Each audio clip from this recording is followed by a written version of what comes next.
नमस्कार बंधुरा आज के तुम्हारे साथे शेयर करब मुचमुचे मुखरोचक मजादार बाँधाकपिर पकोड़ा। बिकालेर चायेर आड्डाय यदि एरकम मुचमुचे मुखरोचक बाँधाकपिर पकोड़ा थाके ताहले तो आर कोनो कथाई थाकबे ना। आज के पकोड़ाटा आमी एकटु अन्यरकम भावे शेयर करब तुम्हादेर साथे जाते तुम्हादेर प्रत्येकेर भीषण भालो लागे। আর এর আওয়াজে বুঝতে পারছো যে এটা কতটা কুড়মুড়ে আর মুচমুচে হয়েছে। তাহলে চলো দেরি না করে দেখে নিই আমি এই মুচমুচে পকোড়া কিভাবে তৈরি করেছি। এই রেসিপি ভালো লাগলে অবশ্যই বন্ধুদের সাথে শেয়ার করবে, আমাকে কমেন্ট করে জানাবে। তো চলো সবার প্রথমে এই মুখরোচক পকোড়া বানানোর জন্য নিয়েছি একটা বাঁধাকপি।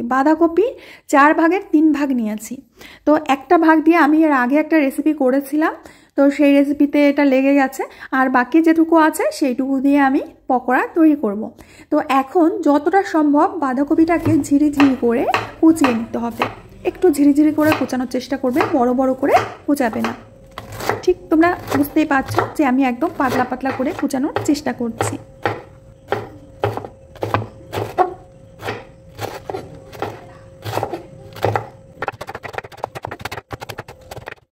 এবার কুচানো বাঁধাকপির মধ্যে দিয়ে দেব 1 চামচ মতো লবণ। লবণটা দিয়ে কপিটাকে খুব ভালো করে মেখে নিতে হবে। লবণ দিলে কি হবে, কপির ভেতরে যে এক্সট্রা জলগুলো থাকে সেই জলটা বেরিয়ে আসবে। তো বেশ ভালো করে লবণটা আমি মিশিয়ে নিয়েছি, দেখতে পাচ্ছ। তো এটা কিছুক্ষণের জন্য এখন রেস্টে রেখে দেব। আমি একটা ঢাকনা দিয়ে ঢেকে এটা একটু সাইডে সরিয়ে রাখছি। কিছুক্ষণ পরে আমি ঢাকনাটা খুলে নিচ্ছি আর এর থেকে চেপে চেপে জলগুলো বের করে নিচ্ছি। প্রথমে একটু হাত দিয়ে মেখে নিতে হবে, তারপরে এইভাবে হাত দিয়ে ভালো করে চেপে চেপে এর থেকে সম্পূর্ণ জলটাকে বের করে নিতে হবে, যেমনটা তোমরা দেখতে পাচ্ছ। বন্ধুরা এখন বাজারে প্রচুর পরিমাণে বাঁধাকপি পাওয়া যাচ্ছে। তো বাঁধাকপি দিয়ে তোমরা যদি এমন মুখরোচক পকোড়া তৈরি করে একবার খাও, তোমার কিন্তু প্রত্যেক দিন খেতে ইচ্ছা করবে, আমি কথা দিচ্ছি। তো ভালো করে চেপে চেপে আমি জলগুলো বের করে নিয়েছি। এখন সেই মিক্সিং বোলের মধ্যেই বাঁধাকপিগুলো নিয়ে নিয়েছি। তো চলো এখন এর মধ্যে যে উপকরণগুলো মেশাতে হবে, সবার প্রথমে দিয়ে দেবো একটা ডিম। ঠিক আছে, এই ডিমের খোসাটা দিয়ে নাকি আমার ছেলে পুতুলের মাথা তৈরি করবে, মাথা আঁকবে। তো এর জন্য আমি একটা সাইড দিয়ে একটু ফুটো করে ডিমটা ভেঙে নিয়েছি। এবার দিয়ে দেবো বড় সাইজের 2টো কুচানো পেঁয়াজ, আর সাথে দিয়ে দিচ্ছি 1 চামচ মতো জিরের গুঁড়ো, দিয়ে দেব গোলমরিচের গুঁড়ো সামান্য, দিয়ে দেব ধনিয়া গুঁড়ো 1/2 চামচ, হলুদ গুঁড়ো 1/2 চামচ, দিয়ে দিচ্ছি একটুখানি লেবুর রস। যদি লেবুর না থাকে ঘরে তাহলে চাট মশলা বা আমচুর পাউডারও দিতে পারো। তো সমস্ত কিছু দেওয়া হয়ে গেছে। এবার দিয়ে দেবো আমরা বেসন। এখানে আমি 4 চামচ মতো বেসন নিয়েছি, আর নিয়েছি 3 চামচ মতো চালের গুঁড়ো। এবার সমস্ত কিছুকে হাত দিয়ে ভালো করে এইভাবে মেখে নিতে হবে। এর মধ্যে কিন্তু কোনোভাবেই জল দেওয়া যাবে না। প্রথম দিকে একটু শুকনো মনে হলেও পরের দিকে কিন্তু এটা ঠিক হয়ে যাবে। তো হাত দিয়ে ভালো করে এইভাবে মেখে মেখে নিতে হবে। তো তোমরা দেখতেই পাচ্ছ বন্ধুরা, এটা কিন্তু বেশ ঢিলা হয়ে গেছে, এর ভিতরে কিন্তু কোনো জল দিইনি।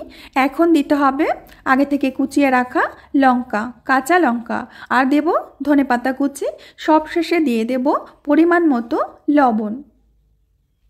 এবার আবারও সমস্ত কিছুকে ভালো করে মেখে নিতে হবে। যদি মনে হয় যে এটা বেশি টাইট হয়ে গেছে তো আরও একটা ডিম দিয়ে দিও, কিন্তু জল দিতে যেও না। তো এটা আমাদের মেখে নেওয়া হয়ে গেছে। আর অন্যদিকে কড়াইতে আমি তেল গরম হতে দিয়ে দিয়েছি অলরেডি। এবার গরম তেলের মধ্যে একটা একটা করে পকোড়া আমি দিয়ে দিচ্ছি।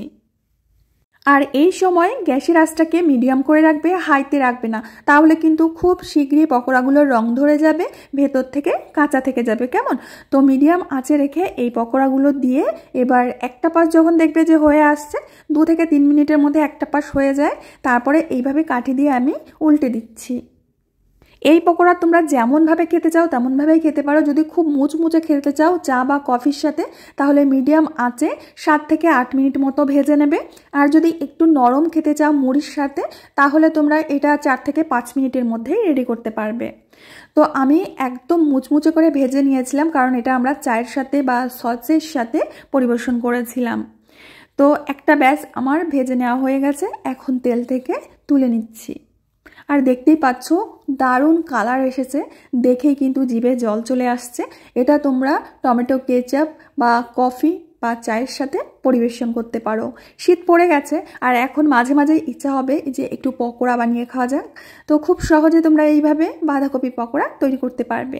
এই শীতের মরশুমে তৈরি হওয়া যদি অন্য কোনো পকোড়া রেসিপি তোমরা দেখতে চাও, প্লিজ আমাকে কমেন্ট করে জানাবে, আমি অবশ্যই সেই রেসিপি তোমাদের সাথে শেয়ার করব।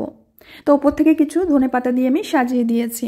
এখন টমেটো সসের সাথে আমরা এটা সার্ভ করব। আর তোমাদের দেখিয়ে দিচ্ছি যে এটা কতটা মুচমুচে হয়েছে। তো একটা পকোড়া এখান থেকে তুলে আমি তোমাদের ভেঙে দেখাচ্ছি।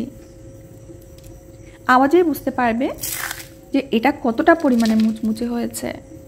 যদিও তেলে ভাজা খাবার আমার একদমই খাওয়া বারণ, তবুও এমন সুস্বাদু মুখরোচক পকোড়া যদি সামনে থাকে একটা তো খেতেই পারি না।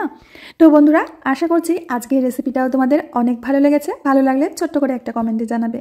আমি আজ এখানেই বিদায় নেব, আবার দেখা হবে নতুন রেসিপির সাথে। ততক্ষণের জন্য সবাই ভালো থেকো, সুস্থ থেকো আর সকলকে সুস্থ রেখো।